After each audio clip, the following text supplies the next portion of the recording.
The Freemasons rise in London in 1717. Four lodges meet at the Goose and Gridiron Tavern and create the Grand Lodge of England. At first, it's a guild of stonemasons turned gentlemen's club, but it quickly spreads. By the 1730s, lodges exist. In France, Spain, the colonies in North America, George Washington lays the cornerstone of the U.S. Capitol in a Masonic ritual in 1793. Wolfgang Amadeus Mozart writes the magic flute filled with Masonic symbolism. By 1800, millions are initiated. Their rituals, handshakes, aprons, symbols like the square and compasser, designed to create secrecy and brotherhood. But opponents claim they plot revolutions. The Catholic Church condemns them in 1738, calling them dangerous to faith and kings. Masons deny controlling the world, yet their members sit in parliaments, armies, and universities. The paradox remains, if it's truly secret, why are so many powerful names public? The Illuminati begins in Bavaria. In 1776, Adam Weishaupt, a professor of canon law, wants to free people from superstition and monarchy. He builds a secret network of enlightened men, calling it the Order of the Illuminati. They recruit lawyers, nobles, and writers, about 2,000 members at their peak. They meet in forests, write letters in cipher, and infiltrate Masonic lodges. In 1785, Bavarian authorities raid their meetings and ban the order. Weishaupt flees. The group officially ends after just 9 years.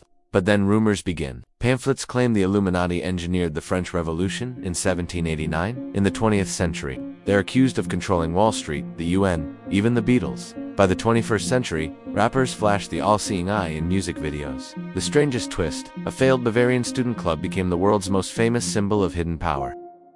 The Carbonari rise in Italy during the Napoleonic Wars. Around 1806, their name means charcoal burners, and their symbols reflect it. Members meet in woodland huts, wear rustic clothes, and speak in coded phrases about light and flames. The secrecy protects them from spies. Their mission, push for constitutional reforms and independence from Austrian domination. In 1820, an uprising erupts in Naples. Soldiers and priests join, demanding a constitution. Within months, Austrian troops march in and crush it. A second revolt in Piedmont collapses just as fast. Thousands of Carbonari are arrested or exiled, yet the fire doesn't die. Giuseppe Mazzini, who will later inspire Italian unification in 1861, starts as a Carbonaro. Without these failed conspirators, the dream of Italy as one nation might never have spread. Failure in the short term, foundation for a state in the long run. The Ku Klux Klan emerges in Pulaski, Tennessee in 1865. 6 bored Confederate veterans invent it as a club in the ruins of the Civil War. Within months, it transforms into a paramilitary terror group. By 1868, estimates put membership at 550,000 across the South. They ride at night in white robes and pointed hoods, claiming to be ghosts of fallen soldiers. Their goal? Crush Reconstruction, stop black men from voting, and restore white supremacy. Lynchings, beatings, arson, thousands of victims. The U.S. Congress responds with the Ku Klux Klan Act of 1871, sending federal troops to arrest leaders. For a time, the group vanishes, but it resurfaces in 1915 with millions of members parading openly in Washington, D.C. By the 1950s and 1960s, it bombs churches and murders civil rights activists. Unlike the mythical Illuminati, this secret society leaves a real body count and political scars that never fully heal. The Thule Society forms in Munich in 1918. It begins as a circle of aristocrats obsessed with Germanic myths and the occult. They believe in lost Aryan homelands, magical runes, and a destiny for a pure German race. Harmless eccentricity? Not quite. The Thule Society bankrolls a small political movement, the German Workers' Party. One of its early speakers, a failed Austrian painter named Adolf Hitler, soon transforms it into the National Socialist Party. Members Rudolf Hess and Hans Frank move from Thule meetings to Nazi leadership. When Hitler seizes power in 1933, the Thule Society fades, banned as a rival, but its worldview survives in Nazi ideology, racial purity, mythic destiny, secret brotherhood. A dinner club with runes helped fuel the deadliest war in history. The Black Hand begins in Serbia in 1911. Official name, Unification or Death. Composed mostly of army officers, their aim is to unite all Serbs in the Balkans into one state.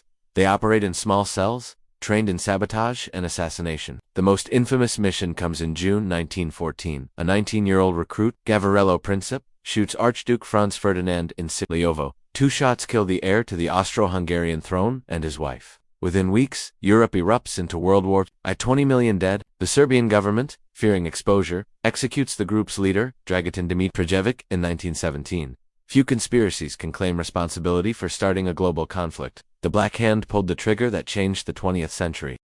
Opus Dei starts quietly in Spain in 1928, founded by José María Escribá, a Catholic priest. It preaches holiness through everyday work, but the methods are secretive. Members, both lay people and priests, make vows of obedience and often live in communal houses. They recruit aggressively in universities. By the 1950s, Franco's Spain embraces them.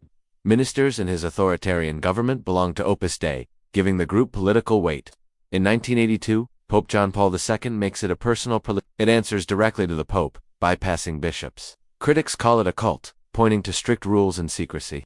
Defenders call it disciplined spirituality. In Arlingar, Escrivá is canonized as a saint. Today, Opus Dei has about 90,000 members worldwide. Few secret Catholic groups ever reached this level of official power.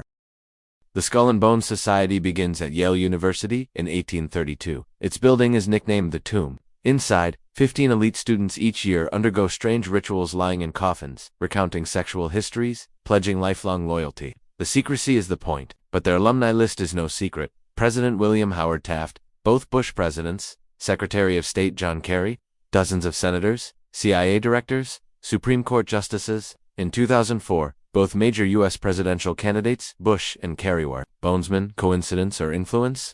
With only about 800 living members at any time, their reach into politics and finance is striking. If power networks are a chessboard, Skull and Bones has seeded its players across nearly every square. The Order of Nine Angles surfaces in Britain in the 1970s. Unlike older groups, it doesn't pretend to be noble or refined. It openly mixes Satanism, occult rituals, neo-Nazi ideology, and violent extremism. Its texts instruct followers to infiltrate police and military units, to commit insight roles involving real crimes, even murder, to harden themselves. Security agencies in the UK and US link it to violent cells in the 1990s and 2000s. Scholars debate whether it's a genuine network or just scattered extremists recycling dark literature. But the fact remains, pamphlets written in English, villages end up influencing terror groups from Europe to North America. A reminder that secret societies never disappear, they evolve, sometimes into something far more dangerous than their founders imagined.